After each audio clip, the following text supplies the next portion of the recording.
बिस्मिल्लाहिर्रहमानिर्रहीम। नाज़रीन, मैं हकीम मोहम्मद शहबाज हूँ। आप यूट्यूब चैनल देख रहे हैं। तो इस वीडियो में हम आपको बताएंगे हेपेटाइटिस के हवाले से। नाज़रीन, हेपेटाइटिस ए हो, चाहे बी हो, चाहे सी हो, तो चाहे सफ़रा हो या फिर चाहे जो है पीला यरकान हो, तो सफ़रा की ज़्यादती हो जिस्म के अंदर जो है, तो ऐसी कैफियत जब जो है नज़र आ रही हूँ, तो अबकरी दवाखाने का बेहतरीन और ज़बरदस्त रिज़ल्ट आवर जो सिरप है, हेपेटाइटिस निजात सिरप।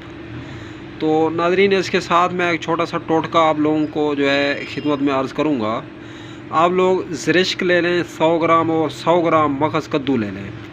दोनों चीज़ों को जो है ग्राइंड कर लें, कूट लें। 1 से 2 चम्मच जो है पानी के अंदर रगड़ के, जिस तरह सरदाई वगैरह बनाई जाती है, अगर पीने में कामयाब हो जाते हैं आप, तो आपको जो है जिगर के हवाले से, हेपेटाइटिस के हवाले से कोई मसाइल का सामना नहीं करना पड़ेगा। तो अब तक के लिए इतना ही। तब तक के लिए अपना भी ख्याल रखें और अपने फेसबुक पेज और यूट्यूब चैनल का भी। दोस्तों, हम मिलें किसी भी नई वीडियो के साथ।